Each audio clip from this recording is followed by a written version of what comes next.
I have never believed in ghosts. All the stories told on rainy nights, the rumors in the small neighborhood, or the yellowed diary entries found in old drawers, to me, were just ghost stories made up to scare children. But that night, when the clock on the table struck midnight, my worldview collapsed in an instant. Asterisk, I had grown used to the silence of the house being broken by knocks and whispers.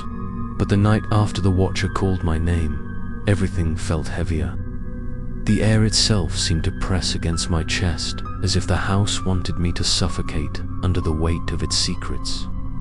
The lamp's glow felt weaker, and every corner stretched into shadows that seemed to pulse with breath. I had spent hours poring over my father's journal, memorizing every warning, every note of despair. But nothing prepared me for what Michael's next letter would reveal. The envelope arrived, as it always did, waiting patiently on the porch at the stroke of midnight. I almost didn't want to pick it up. Each letter brought knowledge, but each letter also brought me closer to despair. Still, I could not resist. My hands shook as I tore the flap, and Michael's voice returned through the ink. "David, the Watcher has spoken to you. That means his hunger has awoken again. The curse was never only about fear. He waits for something more. Our family was bound to him because one of our ancestors opened the mirror and bargained. The Watcher promised protection, but protection always comes with a price. That price is memory. He feeds on who we are. He takes our names, our faces, our lives, until nothing is left." Father began to lose his words in the end. Grandfather forgot even his own children.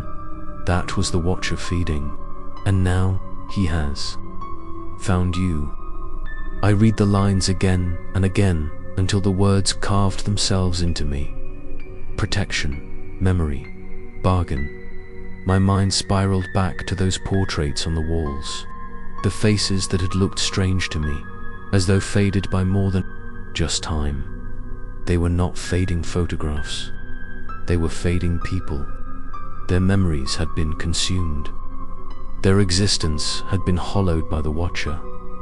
I dropped the letter onto the desk, clutching my temples. The thought of my father, his silence in his final days, his distant Isit was not age, not illness. It was the Watcher's hunger. He had been devoured piece by piece until he was no longer himself. The house groaned as though agreeing. A floorboard creaked in the hall, slow and deliberate, though no one was there. I grabbed the lamp and stumbled into the corridor. Shadows stretched along the walls, tall and crooked, leaning as though they were listening. My throat tightened as the voice came again from everywhere at once. "David."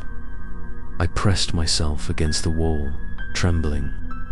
"What do you want from me?" The reply was a whisper that felt like it came from inside my skull. "To remember you." I fled back into the study, slamming the door shut. My breath came ragged, my heart a hammer in my chest.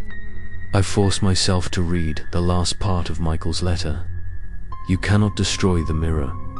Fire, steel, nothing can touch it. But there is a way to resist him for a time. The Watcher feeds when you look, when you hear, when you answer. Do not give him more than you already have. If you do, he will take you fully." That is what happened to me, David. The night I died, I saw him too long. He began to feed. I was running not from the car, but from him. He never let me go. And now, he waits for you to make the same mistake. I sank into the chair, clutching the letter like a lifeline. Michael had left pieces of truth, fragments of hope, but none of it felt like salvation. The Watcher was patient. He never slept. He could wait years, decades, feeding slowly until there was nothing left of me. That night, I tried not to listen. I stuffed cloth against the attic door, lit every lamp, and prayed for silence. But silence never came. At midnight, the breathing returned, heavier, closer. My name slipped through the floorboards, a hiss stretched thin. David. I closed my eyes, covering my ears, whispering to myself that it was not real. But when I opened my eyes again, the mirror on the desk, a small hand mirror I had forgotten. The cover showed not my reflection, but a crooked shadow standing over me. I hurled it across the room, the glass shattering against the wall. But even in shards, the reflection moved, watching, waiting. The watcher was hungry, and he was no longer content with whispers. As dawn finally came, I sat slumped at the desk, my eyes burning, the letter still clutched in my hand. The truth was clear now. The watcher did not want only fear.